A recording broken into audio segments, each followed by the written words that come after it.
அது கை கொடுத்த கோலை போல் என்று நமக்கு சாத்திரங்கள் சொல்லும். அதுபோல நமக்கு அதை கொடுக்கிறார். அது அறிவு கிடையாதது, ஆனாலும் அது நமக்கு ஏகதேச அறிவை தந்து ஒரு மயக்க அறிவை தருகிறது என்பதை அந்த கோல் கொண்டு உணர்த்துகிறார். அப்புறம் இந்த நம்மை தாங்கிக் கொள்வது தாய் தரையை, அது 8ஆம் நூற்பாவில் சொல்லுவார், ஊசல் கயிர் அற்றதாயின் தாய் தரையாம் துணையாமால் என்று. அதுபோல நமக்கு பரம ஆதாரமாக இருந்து நம்முடைய அறிவு செயல் இவற்றையெல்லாம் விளக்குபவன் பெருமான் தான். மற்றதெல்லாம் அந்த கருவிகளோ உடலோ உலகமோ உலக பொருள்களோ எல்லாமே அறிவில்லாதவை. எனவே அவற்றின் மூலம் நமக்கு ஒரு சிற்றின்பத்தை தருவது கூட சிவபெருமான் தான். அதை நேர கொடுக்காமல் இது மூலம் கொடுக்கிறான். அது குழந்தைக்கு சங்கின் வழியாக பால் ஊட்டுவது போல. எனவே நமக்கு அறிவோ ஆற்றலோ செயலோ இதில் விளங்குவது எல்லாமே அந்த சிவபெருமானிடத்திலிருந்து தான். அதனால தான் என் வாழ்முதலாகிய பொருளே என்று மணிவாசக பெருமான் சொல்கிறார். அதனால இங்க அந்த பிரிதிவி தலம் அது எதை குறிக்கிறதுனா நம்மை தாங்கியிருக்கின்ற அம்மையை குறிப்பது. அந்த பிரிதிவி தலத்தில் அம்பாள் விசேடமாக இருக்கிறதாலும் அந்த காமாட்சி இருக்கிறதாலும் அந்த காஞ்சிபுரம். அதனால அந்த இடத்துல அம்மையின் கண்ணாகிய இடது கண்ணை அவர் பெறுகிறார். அதே போல பிரிதிவி தலம்தான் ஆரூர். அங்க தியாகராச பெருமான் விளங்கி நிற்கிற தலம் அது. அதில் அவர் வலது கண்ணை பெறுவதாக, இடது கண்ணை பெறுவது என்பது ஞானத்தை பெறுவதாகவும் வலது கண்ணை பெறுவது என்பது ஆனந்தத்தை பெறுவதாகவுமாக. அப்போ முதல்ல கண்ணெல்லாம் இருக்கிறது கேவலம், அந்த ஊன்றுகோலை பெறுவது சகலம். இப்போ அங்கே காஞ்சிபுரத்தில் இடது கண்ணை பெறுவது என்பது நாம் சுத்த நிலைக்கு வருதல், அருள் விளக்கம். இங்கே ஆரூர் அது அசபா நடனம் ஆடுகின்ற ஆரூர், அது மோன நடனம் ஆடுகின்ற ஆரூர். அதில் வலது கண்ணாகிய பொருளை பெறுதல் என்று இப்படி படுமுறையிலே அவர் எப்படி சுந்தரர் ஆனார் என்பதை, சுந்தரம் என்பது அறிவின் விளக்கம், அதை பற்றி எப்படி ஆனந்தமூர்த்தி ஆனார் என்பதை இவரை கொண்டு நமக்கு இந்த சரிதத்தில் விளக்குகிறார். எனவே அங்க அந்த முக்தி என்பம் என்பது மீளா அடிமை உமைக்கு ஆளாய் பிறரை வேண்டாதே, மூழா தீபோல் உள்ளே கணன்று முகத்தால் மிகவாடி ஆளாயிருக்கும் அடியார் தங்கள் அல்லல் சொன்னக்கால் வாழாதிருப்பீர் திருவாரூரில் வாழ்ந்து போதீரே என்பார். இப்படி பாடி அவர் அந்த வலக்கண்ணையும் பெறுகிறார். இந்த நிலையில் அந்த சங்கிலி நாச்சியாரை சுந்தரர் திருமணம் செய்தது பற்றிய தகவலை அறிந்த பரவநாச்சியார் அவரை தன்னுடைய இல்லத்திலே அனுமதிக்க மறுக்கிறார். அதனால இந்த சுந்தரருடைய பிரிவினாலே பரவநாச்சியாருக்கு உறக்கம் பிடிக்கவில்லை. இந்த தவிப்பு இன்று நேற்றல்ல, 3 மாதங்களாகவே இதே நிலையிலே அவர் வருந்துகிறார். அவருக்கு அந்த பகல் பொழுதெல்லாம் இரவாக வெளிச்சமின்றி இருக்கிறது. இரவெல்லாம் பகல் போல இமைமூட மறுத்து விழித்திருப்பதும் அது வாழ்க்கையாகிவிட்டது, வாடிக்கையாகிவிட்டது. எனவே பகலெல்லாம் இரவா தோன்றுது, இரவெல்லாம் பகலா தோன்றுது. அன்பு கணவர் அந்த ஆரூரர் அந்த திரு ஆரூரன் சந்நிதியிலே நெஞ்சம் மாறி அவற்றிருந்த அந்த பற்று நீங்கிடுதுங்கிறார். எனவே நெஞ்சம் மாறி புக்கு நேசக்கரம் நீட்டிய அந்த நாவலூரர் ஊரை விட்டு சென்றது மட்டுமல்ல, அவர் உள்ளத்தையும் எடுத்து சென்று விட்டார். அந்த பறவை நாச்சியாருடைய உள்ளத்தையும் எடுத்து சென்று விட்டார். எனவே அதனால அவர் அந்த கமலாலய திருக்குளத்திலே இருந்து அந்த மணிமுத்தா நதியில பொன்னை போட்டு இங்க ஆற்றிலே கெடுத்து குளத்திலே எடுத்தார். பொன் எடுத்து அந்த பொன் கொண்டு அடியாருக்கு அன்னம்பாலித்து சிறப்புற்றிருந்த நாட்கள் எல்லாம் நினைத்து நினைத்து பார்க்கிறார். அதெல்லாம் பழங்கதை ஆகிவிட்டது. எனவே அந்த மாளிகையின் முன் பந்தல், முதற்கட்டு, உள்கட்டு எல்லாம் எப்பொழுதும் அடியார் கூட்டம் நிறைந்திருக்கும். அன்னம் உண்ணும் காட்சி இப்பொழுது அறவே இல்லை. அந்த பறவை நாச்சியார் வீட்டில் பூரா அடியார்கள் கூட்டம் நிறைந்திருக்கும். அவங்களுக்கெல்லாம் அவங்க மாகேஸ்வர பூஜை செய்து கொண்டே இருப்பார்கள். அந்த காட்சியெல்லாம் நீங்கிவிட்டது. அந்த திருவாரூர் தியாகராஜ காண வருகின்ற யாத்திரிகள் யாராவது ஓரிருவர் வந்தால்தான் உண்டு. அப்படி ஒரு இருவர் வருவதையும் அவருடைய பணிப்பெண்கள் அடுக்கலைக்கு அருகில் இருக்கிற முற்றத்தில் ஒரு கோடியிலை வைத்து உணவிட்டு அனுப்பிவிடுவார்கள். எனவே அந்த ஆருயிர் கணவர் பலமுறை தலயாத்திரை சென்றிருக்கிறார். ஆனால் ஆரூரின் பங்குனி உத்தர விழாவுக்கு எப்படியும் திரும்பி வந்து விடுவார். அதுவரையில் அதிகாலை வெடிப்பும் வீட்டில் வழிபாடும் தோழியர்கள் புடைசூழ அந்த செல்வ தியாகராஜர் முன் ஆடுவதும் பாடுவதும் அடியாருக்கு அன்னம் பாலிப்பதுமாக அவருடைய இல்லம் ஒரே கோலாகலமாக சிறந்து விளங்கும். அதெல்லாம் இப்பொழுது நீங்கிவிட்டது. அந்த ஆரூரின் பிரிவின் பெருஞ்சூடு இன்றி பொழுதுகள் இறக்கை கட்டி பறந்துவிடும்.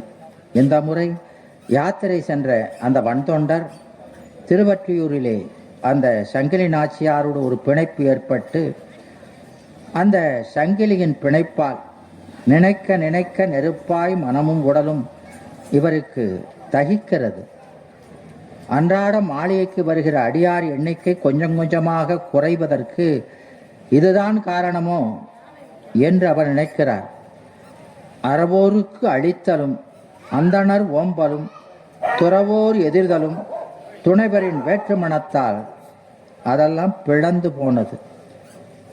எனவே இதெல்லாம் எல்லாருக்குரிய பண்புகள் அதெல்லாம் அங்கே நழுவி போயிற்று. அந்த பறவைக்கு இதையெல்லாம் எண்ணி எண்ணி நெஞ்சு அடைத்தது. தோழியர்கள் அவர்கள் காம்புகள் நீக்கிய புது மலர்களை அவருடைய படுக்கையிலே இட்டாலும் அந்த மலர் கூட முள்ளாய் குத்துகிறது, நெருடுகிறது. உறக்கத்தும் விழிக்கும் பகையாகி போனது. உறக்கமே அவருக்கு வருவதில்லை. எனவே அந்த உறக்கமே இவருக்கு பகையாக இருக்கிறது.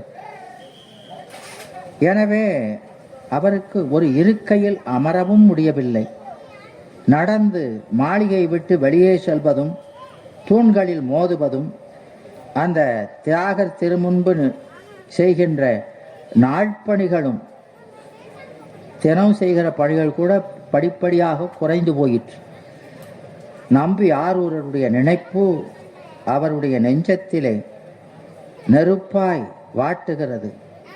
அது உள்ளத்தையும் உடலையும் எரிக்கிறது. படுக்கை முள்ளாக நெஞ்சில் நெருப்பாகவும் அந்த திருவற்றியூரிலிருந்து வந்த அவர் கேட்ட செய்திகள் திருவாரூர் அந்த தியாகர் முன்பு உயிரில் உருகி அடியார் அழ ஆண்டவன் ஆசீர்வாதத்தால் மனமுடித்ததும் அந்த இல்வாழ்வின் இனிய பயனாய் தென்புலத்தார் தெய்வம் விருந்து ஒக்கல் தான் என்று ஐம்புலத்தார் ஓம்பல் தலை என்பார்கள். அதுபோல அந்த சிவனடியார் உபசரிப்பும் ஒன்று இணைந்த வாழ்வும் எல்லாம் பொய்யானது, பெரும் கனவானது.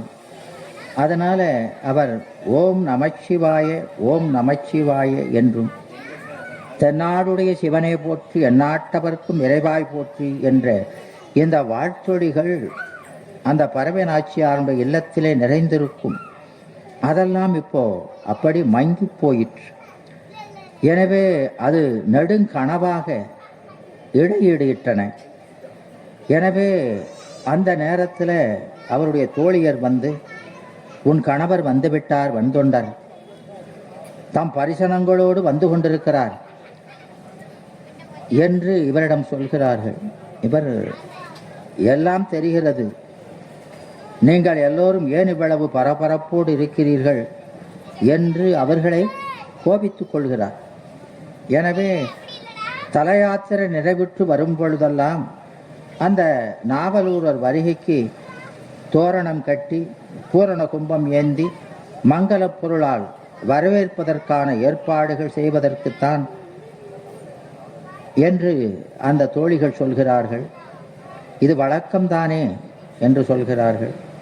எந்த ஏற்பாடும் வேண்டாம், உடனே நிறுத்து, மாளிகையின் மணிக்கதவை அடைத்துவிடு, யாரையும் வீட்டினுள்ளே விடாதே என்று அவர்களுக்கு பறவை நாச்சியார் ஆணை தருகிறார். எனவே அவருடைய தோழிகளெல்லாம் மருண்டு, என்ன சொல்கிறாய்? பேசு நிலையில் நான் இல்லை, சொன்னதை அப்படியே செய் என்று கட்டளையிடுகிறார். எனவே அங்கே சிவகோஷங்களுடன் வந்த பரிசனங்கள் அடைத்த அந்த கதவைக் கண்டு அயர்ந்து நின்றது. வந்தபடியே மீண்டு ஆரூர் அறநெறியில் வழிபாட்டுக்கு அடியார் சூழ இருந்த அந்த சுந்தரரை அடைந்தன. எனவே அர்த்தசாப பூசை இங்கே முடிந்தது திருக்கோயிலில்.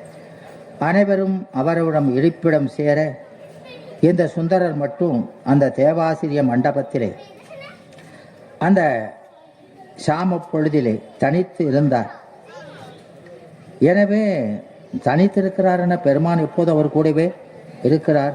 எனவே அந்த பரமன் அடிபாடிய அந்த பக்தர் அந்த பறவை நாச்சியாருடைய நினைவுகளோடு பரிதவித்து இருந்தார். எனவே தக்காரை அனுப்பியும் பறவையினுடைய கோபம் சிறிதும் தணியவில்லை, ஊடல் குறையவில்லை, அவர்களை பேசவே விடவில்லை. ஏதாவது பேசினால் என் உயிரற்ற உடலைத்தான் பார்ப்பீர்கள் என்று அவர்களை திருப்பி அனுப்பிவிட்டாள். என்ன செய்வது? எற்றுக்கு அடியேன், என் குறை தீர்ப்பவர் யார் பெருமானே?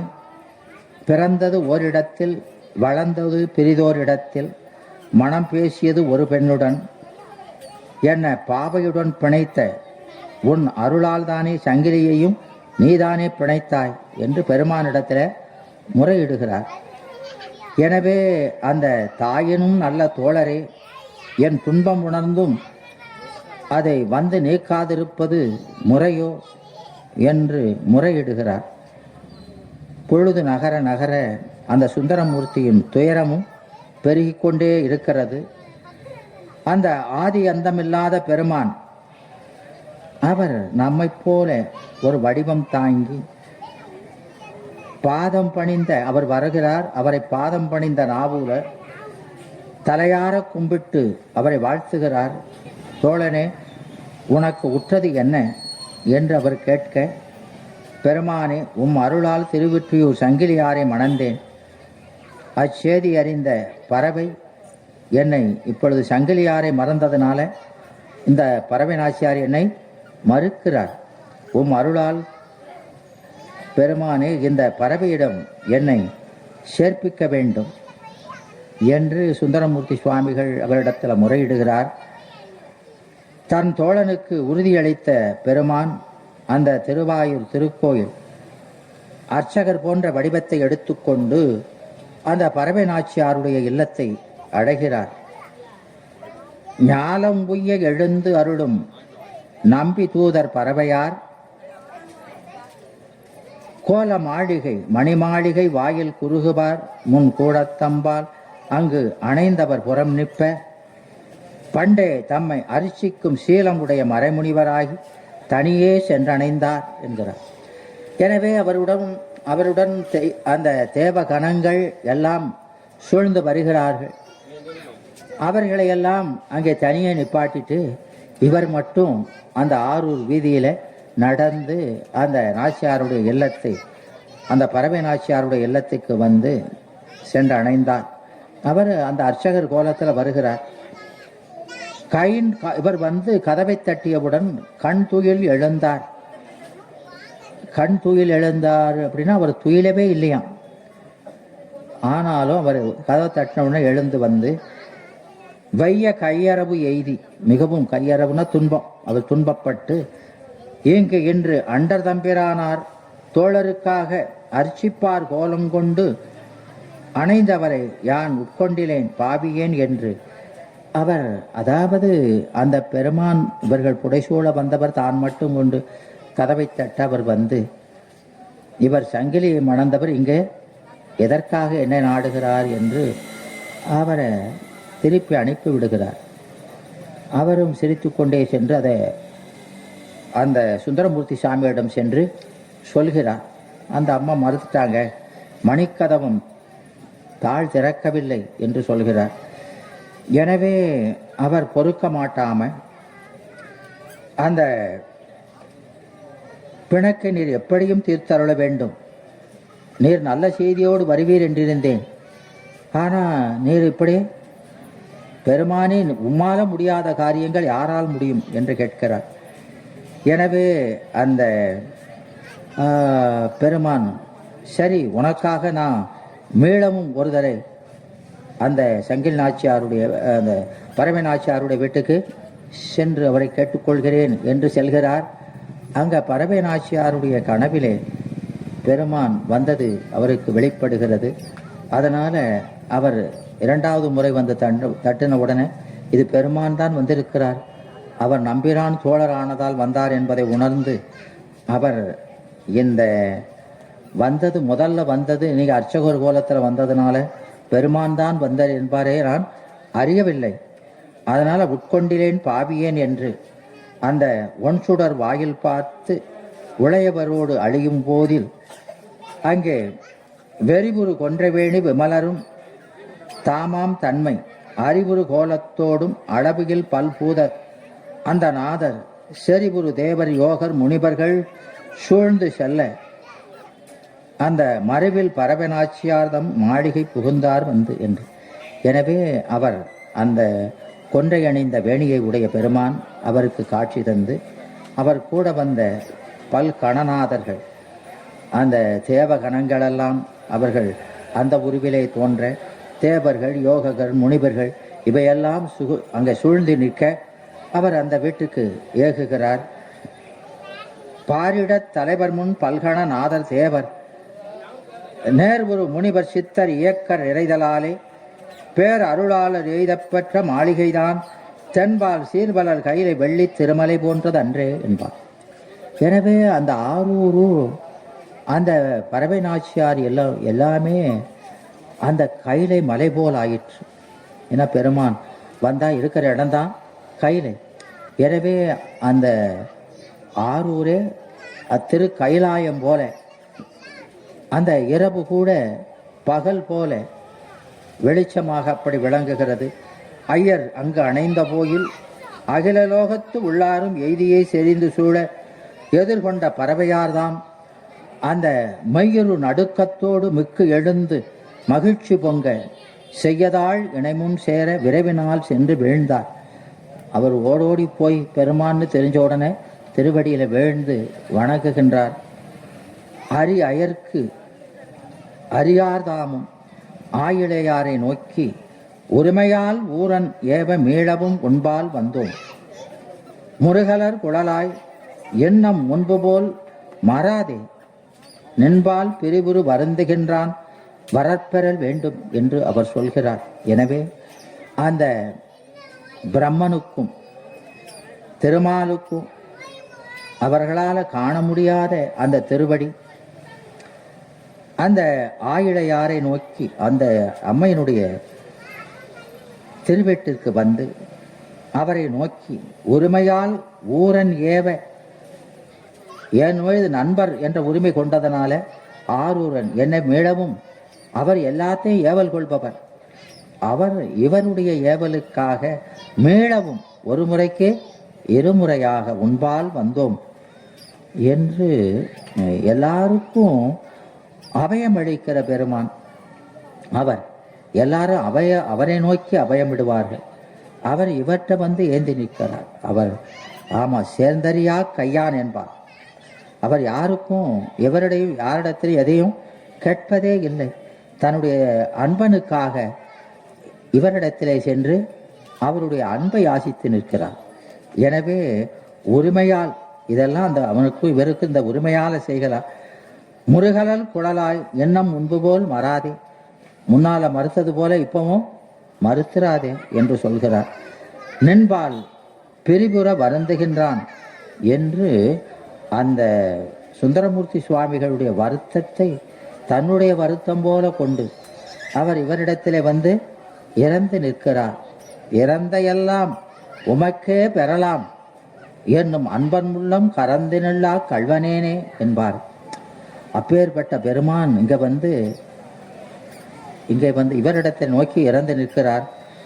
பிறந்தடம் கண்ணியாரும் பிரான் முன்பு மிகவும் அஞ்சி, யார் யார்கிட்ட கேட்கறது என்று பெருமான் வந்து நம்மகிட்ட கேட்கிறாரே என்று அச்சமுற்று வருந்திய உள்ளத்தோடும் மலர்கலம் குழல் மேல் கொண்டே, அந்த திருக்கரத்தை, ஏன்னா அந்த பெண்கள் வந்து அந்த கரபுடாஞ்சலி செய்யக்கூடாது, அதனால 2 கரத்தையும் எங்க வச்சிருக்கிறாரு, குழல் மேல் கொண்டு, இப்படி தலை மேலே அப்படி வைத்து கொண்டு குழல் மேல் கொண்டே அருந்தவ மறையோர் ஆகி அணைந்த நீர் முன் அடியேன் செய்த இருந்தவ பயனாம் என்ன எய்திய நீரோ என்பார்.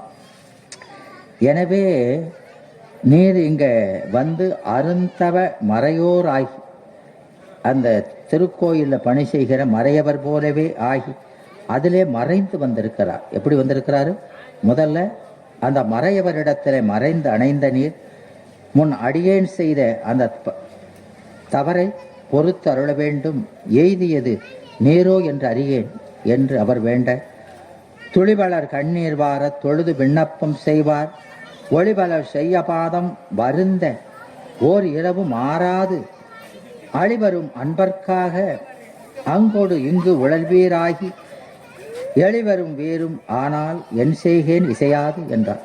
ஐயா, அவர் பூரா கண்ணீர் மாலை மாலையாக பொழிகிறது. அப்படி கண்ணீர் வார தொழுது அவரை நோக்கி விண்ணப்பம் செய்கிறார்.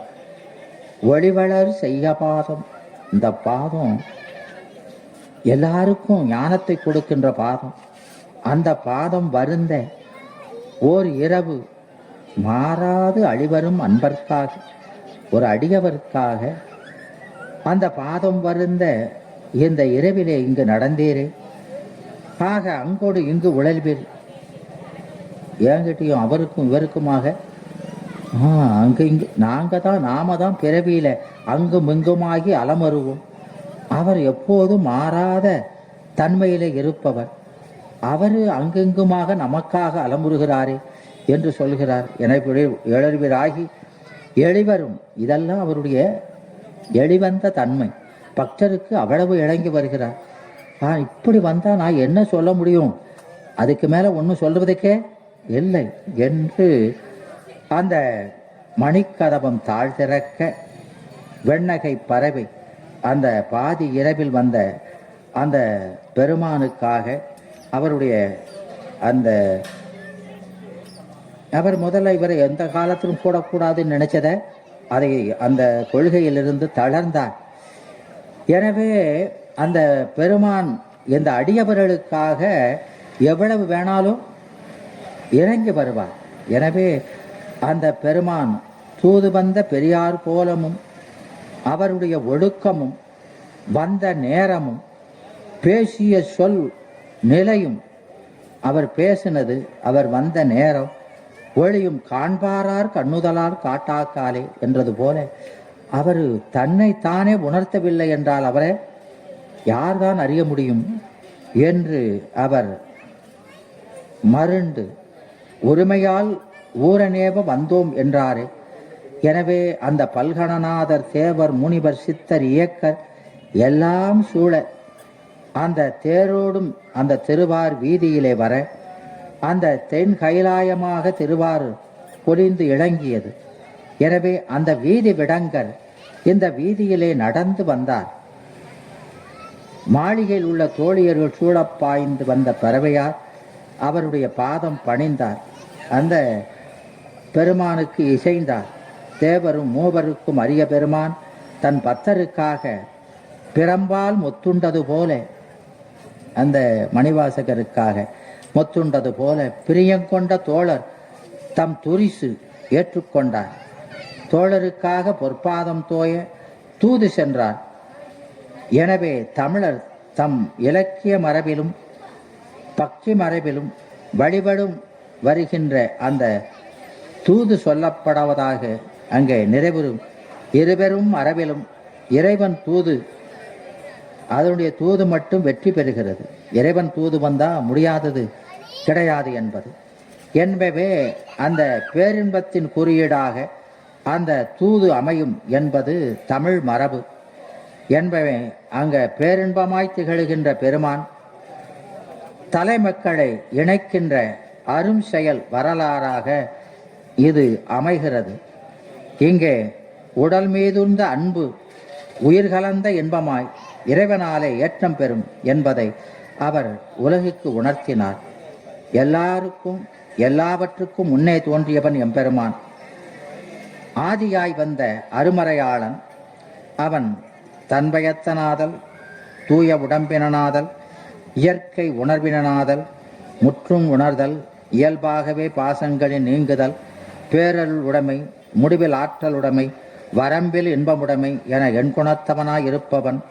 ஆனால் பக்தர்தன் அன்பெனும் வலையுள் அகப்படும் ஆளன், தொண்டர்தம் துன்பை தீர்க்கும் அந்த நாதன். ஆகவேதான் சுந்தரர் ஆண்டவனை தூதாக கொண்டு அந்த பேரின்ப வாழ்வு பெற்றார். எனவே அந்த பக்திக்கு இறங்கிய ஈசன் அந்த சுந்தரருக்காக நன்றிரவிலும் அவர் தூது சென்றார். அதனால அவரை பற்றி காளமேக புலவர் பாடுவார். ஆனார் இலையே யமனும் திருமாலும் காணார் அடிமுன் காண்பதற்கு மேனாள் இரவு திருவாரூர் எந்த பிரான் சென்ற பறவை திருவாயிற்படி என்று சொல்லுவார். எனவே ஆனார் இலையே அயனும் திருமாலும் இந்த பிரமனும் மாலும் பெருமானுடைய அடியையும் உடையையும் காண்பதற்கு என்ன பாடுபட்டார்கள். அவர்களுக்கு இந்த ஒரு சிறு அறிவு கூட இல்லையே என்கிறார். அந்த பறவை நாச்சியாருடைய திருப்படியில வந்து உட்கார்ந்திருந்தா பெருமான் அங்க வரும்போது அந்த காலை தூக்கி படியை தாண்டி வருவாரா இல்லையா, அப்போ அந்த பாதத்தை பார்த்துருக்கலாம் இல்லையா.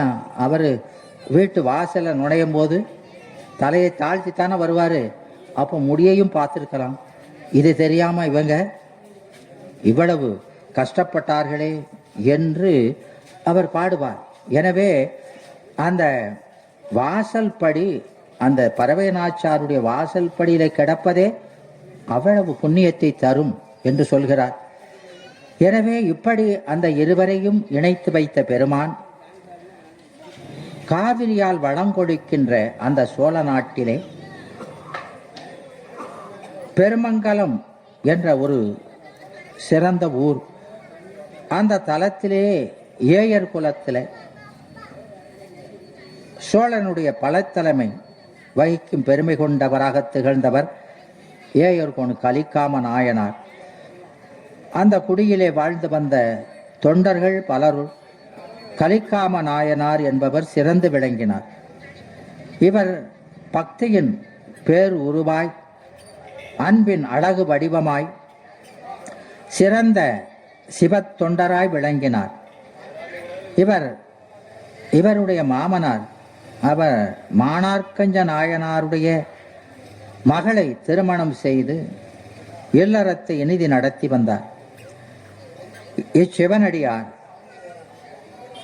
திருநீற்று செல்வமும் திருச்சடையோன் சேவடியும் தமக்கு கிட்டிய பேரின்ப பொக்கிஷம் என்ற எண்ணத்திலே சிவன் அடியாரின் திருப்படி கமலங்களை சிந்தையிலே இருத்தி தேனினும் இனிய அந்த 5 எழுத்து மந்திரத்தை இடையறாது எந்நேரமும் ஓதி வந்தார்.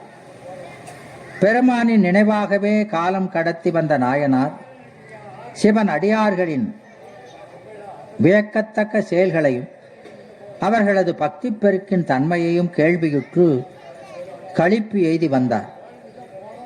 இங்கனம் அவர் வாழ்ந்து வருகின்ற நாளிலே எம்பெருமானாரை சுந்தரர் தம்பொருட்டு பறவையாரிடம் தூது போக விட்ட நிகழ்ச்சி நடந்தது. இந்த செய்தியை கேள்வியுற்ற கலிக்காமர் மனம் நொந்தார், வருந்தினார். ஆண்டவனை அடியான் தூது அனுப்பும் தொழில் மிக மிக நன்று.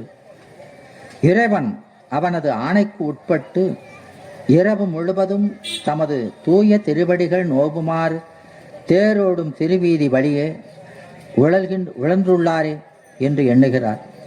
இந்திரனும் திருமாலும் நான்முகனும் காண முடியாத எம்பெருமான் திருவடிகள் தூது சென்று நோக இசைந்தாலும் தொண்டன் என்று கூறிக்கொள்கின்ற இவன்தான் ஏவுதல் முறையாகுமோ? அவர் சொன்னாலும் இவர் போக சொல்லலாமா என்கிறார். இத்தகைய செயல் புரிந்த இவரும் தன்னை துணிந்து ஒரு தொண்டன் என்று கூறிக்கொள்ள வெட்கப்பட வேண்டாமா என்கிறார். எனவே இத்தகைய செயல் புரிந்த இவரும் தன்னை துணிந்த தொண்டன் என்று சொல்லிக்கொண்ட இவருடைய அந்த சொல்லும் இவர் செய்கையும் பெரும் பிழையினை கேட்ட பின்னரும் என் உயிர் நீங்காது இருக்கின்றதே, இந்த செய்தியை கேட்ட உடனே என்னுடைய உயிர் போயிருக்கணுமே என்கிறார் என்று சினம் கொண்டார். அந்த கலிக்காமர் துன்பக் கடலிலே மூழ்கினார். கலிக்காமரின் கடுங்கோபத்தை பற்றி கேள்வியிட்ட சுந்தரமூர்த்தி சுவாமிகள் மிகவும் மனம் வாடினார். பெருமானுக்காக அல்ல, ஒரு அடியாருடைய உள்ளத்தை நோக வைத்தோமே என்று. தம்மால் ஒரு தொண்டருக்கு ஏற்பட்டுள்ள துயரத்துக்கு எப்படி முடிவு காண்பது? ஆண்டவனுக்கு செய்த குற்றத்தை விட அடியாருக்கு செய்த குற்றம் பெரிய குற்றம் என்கிறார். எனவே தமது பிழையை பொறுத்தருள வேண்டும் என்று பெருமானிடத்திலே முறையிடுகிறார். புற்றிடம் கொண்ட பெருமான் சுந்தரமூர்த்தி நாயனாரை கலிக்காம நாயரையும் நண்பர்களாக திருவுள்ளம் கொண்டார். அதன்படி அவர் அந்த இறைவன் கலிக்காமருக்கு கொடிய சூளை நோயினை கொடுத்து ஆட்கொண்டார். எனவே கலிக்காமர் அந்த சூளை நோயால் மிகவும் துடித்தார். கொடிய கருணாகப் பாம்பின் விடம் தலைக்கு ஏறினார் போல அந்த வலியால் நாயனார் துடித்து மயக்கமுற்றார்.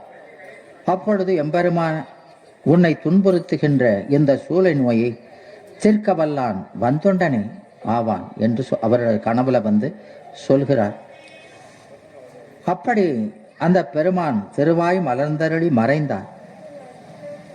எம்பெருமான் சுந்தரரை அடைந்து நம் ஏவலில் நம் அன்பன் ஏயர்கோன் சூளை நோயால் மிகவும் வருந்தி வாடுகின்றான்.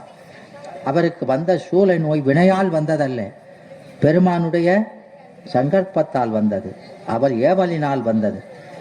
எனவே அவன் வாடுகின்றான். உடனே நீ சென்று அந்த கலிக்காமருக்கு ஏற்பட்டுள்ள சூளை நோயை தீர்த்து வருவாயாக என்றார். எனவே சுந்தரர் புற்றிடம் கொண்ட பெருமானின் அந்த பூபடிகளை பற்றி வணங்கி பெருமங்கலத்துக்கு புறப்பட்டார். இறைவன் ஆணைப்படி அந்த பெருமங்கலத்துக்கு புறப்பட்டு வரும் செய்தியை அவர் தம்முடைய ஏவலாளர்கள் மூலம் முன்னதாகவே அந்த கலிக்காமருக்கு சொல்லி அனுப்பினார்.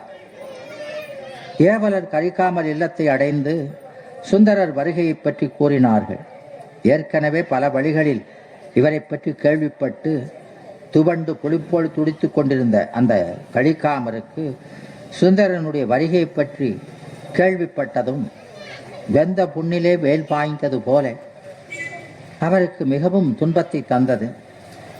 பிறைமுடி அணிந்த பெருமானை வணங்கியவாறு அவன் வந்து இந்த என்னுடைய சூளை நோயை தூர்ப்பது போல எனக்கு கேடு வேறு இல்லை என்று எண்ணிக்கொண்டு அந்த தன்னுடைய உடைவாளை வணங்கி எடுத்து அந்த உடைவாளை கலற்றினார். எம்பெருமானே, இனிமேலும் நான் உலகிலே வாழ விரும்பவில்லை. ஆரூரன் இங்கு வந்து என்னை பற்றியுள்ள சூளை நோயை தீர்க்கும் முன்பு என் ஆவியை நானே போக்கிக் கொள்வேன் என்று சொல்லி அந்த கலிக்காமர் உடைவாளால் வயிற்றை கிழித்து கொண்டார். எனவே கலிக்காமல் ஆவி பிரிந்ததும் அவரது மனைவி தம் கணவரோடு உயிர் துறந்து அவருடன் பரம நடிகைச் சேர்வது என்று உறுதி கொண்டார். எனவே அதற்குரிய நிலையினை உருவாக்கும் தருணத்திலே அவர் கூட இறப்பதற்காக வேண்டிய தளவாடங்களை செய்து கொண்டிருக்கும் பொழுது அங்கே சுந்தரமூர்த்தி சுவாமிகளின் ஏவலார்கள் ஓடி வந்து இங்கே சொல்கிறார்கள், இங்கே சுந்தரமூர்த்தி நாயனார் வந்து கொண்டிருக்கிறார் என்று அவ்வாறு அவர்கள் கூறியதும் அந்த அம்மையார் துயரத்தை மறைத்து, கணவர் இறந்துட்டாரு, அவரை ஒரு புறத்தில் ஓரமா எடுத்து வச்சிட்டு கணவரது செயலினையும் மறைத்து, அவர் இறந்ததையும் மறைத்து வைத்து, அறியாவண்ணம் கணவரது உடலை உள்ளே ஒரு அறையிலே மறைத்து வைத்து விட்டு, அதெல்லாம் அந்த திங்களூர் அப்பூதி செய்தது போல அவர் செய்து, அங்கே திருமாளிகை அலங்கரிப்பதிலே கணவன் இறந்திருக்கிறாரு, சுந்தரமூர்த்தி நாயரை வரவேற்பதற்காக அலங்காரங்களை செய்கிறார். அதில் ஈடுபட்டார். சில அன்பர்கள் அவருக்கு உதவிலாயினர். வாயில்கள் தோறும் மணி விளக்குகளையும் மணமிக்க தூய நிறை குடங்களையும் வைத்தனர். நறுமலர் மாலைகளை வரிசையாக அழகுடன் தொங்கவிட்டனர். அம்மையார் முகமலர்ச்சியோடு அந்த சுந்தரர் வருகையை எதிர்பார்த்து ஆவலுடன் இருந்தார். சுந்தரர் அன்பர்களுடன் எழுந்தருளினார். அந்த கலிக்காமரின் தேவையார் சுந்தரரை முகமன் கூறி வரவேற்றார். மலர்களை தூவி கோலமிட்ட ஆசனத்திலே அவரை அமரச் செய்து, விதிமுறைப்படி அவருடைய திருப்பாதங்களை பாதபூசி செய்து, அந்த பாலாலும் நேராலும் கழுவி மலர் தூவி வழிபட்டு மகிழ்ந்தார். சுந்தரரும் அம்மையாரின் அன்புக்கு கட்டுப்பட்டவராய் அம்மையாருக்கு அருள் செய்தார். சுந்தரர் அவர் அம்மையாரை நோக்கி, அம்மையே, என் நண்பர் கலிக்காமர் எங்குள்ளார்? அவருக்கு இப்பொழுது துன்பம் செய்து வருகின்ற சூழ நோயினை குணப்படுத்தி அவரது நட்பை பெற்று மகிழ்வதற்கு காலம் தாழ்ந்து விட்டது. அதற்காக நான் மிகவும் வேதனைப்படுகிறேன் என்றார். கலிக்காமருக்கு எந்தவித ஆபத்தும் இல்லை என்று அவரும் அங்கு உள்ள மற்றவர்களும் சொல்கிறார்கள். இவர் சொன்னை சொல்லித்திருக்கிறார் இப்படி சொல்லணும்னு, அதனால எல்லாரும் அப்படி சொல்றாங்க. எனவே அம்மையாரின் ஏவல்படி கூற கேட்ட சுந்தரர், அவருக்கு எந்தவித தீங்கும் ஏற்படவில்லை என்றாலும் என் மனம் அவரை காணாது தெளிவு பெறாது. நான் உடனே அவரை பார்த்துத்தான் ஆக வேண்டும் என்றார். எனவே அன்பர்கள் வேறு வழியின்றி அந்த சுந்தரரை அழைத்து சென்று குருதி வெள்ளத்திலே கிடக்கின்ற அந்த கலிக்காமரை காண்பிக்கிறார்கள். அவரை பார்க்கிறார், அந்த அம்மையையும் பார்க்கிறார். குடர் வெளிப்பட்டு குடலெல்லாம் சரிந்து உயிர் நீங்கி உடலில் குருதி செற்ற அங்க ஆவி பிரிந்து கிடந்த அந்த கலிக்காமரை கண்டு அவர் உள்ளம் பதறிப்போன அந்த சுந்தரர் வேதனை தாழாமல் கண்களில் நீர் பெருக என் பெருமானை அப்படியே கண்மூடி தியானித்தார். என் பெருமானே, இது என்ன அபசாரமான செயல்? இது நான் காலம் தாழ்த்தி வந்ததால் நிகழ்ந்ததா என்று பெருமானை, அது தன்னுடைய குறைதானோ என்று வேண்டுகின்றார். சரி, அது எப்படி செய்தாலும் அது என்னுடைய தவறுதான். நான் செய்த தவறினாலே தான் இவரே என் மீது செற்றம் கொண்டார் என்று எண்ணி எல்லா வகையாலும் இந்த அபசாரத்துக்கு உரியவன் நானே என்று எண்ணிக்கொண்டு, நான் மட்டும் இவரது இத்தகைய பயங்கர முடிவை கண்ட பின்னரும் உயிர் வாழ விரும்பவில்லை என்று சொல்லி, நானும் என் உயிரை போக்கிக் கொள்கிறேன் என்று கூறி தமது ஆவியை போக்கிக் கொள்ள உறுதி பூண்டு அந்த கலிக்காமர் அருகே கிடந்த அந்த உடைவாளை கையில் எடுத்து, அப்போ அந்த எப்படி அந்த புகழ்ச்சோழரும் எரிபத்த நாயனாரும் நின்றார்களோ அந்த அந்த காட்சி அப்படியே இங்கே கொண்டு வருகிறார் சேக்கலார் பெருமாள். எனவே அப்போ அப்படி அந்த வாளை எடுத்து தன்னுடைய உயிரை மாற்றிக்கொள்ள முயலும் பொழுது அந்த பெருமான் திருவருளால அந்த கலிக்காம நாயனார் அந்த கலியெல்லாம் நீங்கி உயிர் பெற்று எழுந்து அந்த சுந்தரரை பார்த்து மனம் பதைத்து அந்த உடைவாளை கலிக்காமர் பற்றுகின்றார். ஐயனே, இது என்ன முடிவு? உங்கள் தோழமையின் உயிரை உணர்வாமல் என்னையே நான் அழித்து கொண்ட அந்த பாதகத்தோடு உங்களது வாழ்க்கைக்கும் பெரும் பாவம் புரிந்துவிட்டேன் ஐயனே என்று அவர் அந்த வாளை கொண்டு தன்னை மாய்த்து கொள்வதற்கு முன்னால குடல் செறிந்து கிடந்த அந்த கலிக்காம நாயனார் உயிர் பெற்றது மட்டுமல்ல, உயிர் பெற்று என்ன நடந்தது என்பதையும், அவர் இறந்து கிடந்தாலும் அவர் உயிர் அறிவில என்ன நிகழ்ந்தது என்பதெல்லாம் அறிந்து அவர் உடனே அவருடைய கையை வாளை கொண்டு மாய்க்க குறிக்கிற அவருடைய கையை பற்றுகின்றார். எனவே பற்றி அதற்காக வருத்தமும் தெரிவிக்கிறார். அப்படி தெரிவித்த பின்னாலே எம் பெருமானின் அன்பிற்கு பாத்திரமான உன்மீது பகை பூண்டு நெறி தவறிய என்னை நீரே மன்னித்தருள வேண்டும் என்று அந்த சுந்தரரிடத்திலே கலிக்காமர் இறைஞ்சுகின்றார்.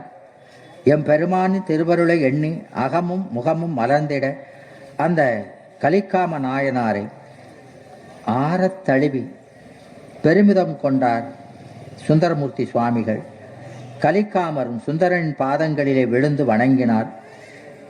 அந்த கலிக்காமரனுடைய தேவையாரும் மட்டிலா மகிழ்ச்சி பூண்டார்.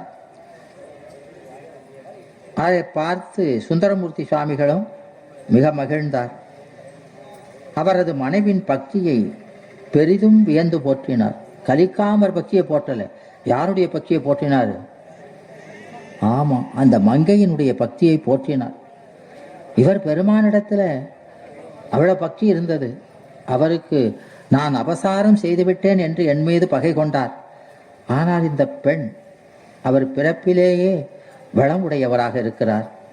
அவர் கணவர் இறந்தும் கூட அடியாரை ஆண்டவனிலும் உயர்வாக கருதி உபசரித்தாரே. இவருடைய பக்திதான் என்ன, என்னால் எழவில்லை, இவர் அவருடைய பக்தியால் எழுந்தார் என்று அவர் சொல்லுகிறார் என்றால் நம்முடைய நாயன்மார்களுடைய நிலை என்ன என்பதை நாம பிறர் சொல்லி கதைகளை கேட்டு தெரிய வேண்டியதில்லை. அவர்களுடைய வாழ்வே நமக்கு பாடமாக அமைந்திருக்கிறது. எனவே அந்த கலியையெல்லாம் பெருமான் காமத்தால் வெல்லலாம் என்று காட்டியவர் யாரு? கலிக்காமர். கலி என்பது துன்பம். இந்த துன்பத்தை எல்லாம் பெருமான் மீது நாம எவ்வளவு காமம் வைத்திருக்கிறோமோ அந்த காமம் இந்த கலியையெல்லாம் நீக்கும் என்பதை வாழ்ந்து காட்டியவர் அந்த கலிக்காம நாயனார். எனவே நாமும் நம்முடைய வாழ்க்கையிலே எத்தனையோ துன்பங்களை அனுபவிக்கிறோம். அதையெல்லாம் பெருமான் மீது அந்த பெருமான் கொடுக்கிற பிரசாதம் என்று எண்ணிக்கொண்டு பெருமானுடைய புகழை போற்றி வாழ்ந்தால் நமக்கும் எல்லா நலங்களும் கிடைக்கும் என்று சொல்லி இதுவரை இந்த சிந்தனை பொறுமையாக இருந்து கேட்ட அடியார் பெருமக்கள் அனைவரையும் திருவடையும் வணங்கி இந்த சிந்தனை நிறைவு செய்கின்ற நன்றி வணக்கம். வான்முகில் வளாது பெய்க மலிவளம் சுரக்க மன்னன் கோன்முறை அரசி செய்க குறைபிலாது உயிர்கள் வாழ்க நான்மறை அறங்கள் ஓங்கர் அல் தவம் வேள்வி மல்க மேன்மைகள் சைவ நீதி விளங்குக உலகமெல்லாம் மேன்மைகள் சைவ நீதி விளங்குக உலகமெல்லாம் மேன்மைகள் சைவ நீதி விளங்குக உலகமெல்லாம் கைலாய பரம்பரையில் சிவஞான போத நெறிகாட்டு வெண்ணை மயில் வாய்மை கண்டான் சந்ததி கோர் மெய்ஞான பாணுவாகி குயிலாரும் பொல் திரு ஆவடு துறைபால் குரு நமச்சிவாய் தேவன் சைலாரி மரபுடையோன் திருமரபு நீடூடி தலைகமாதோ திருச்சிற்றம்பலம்.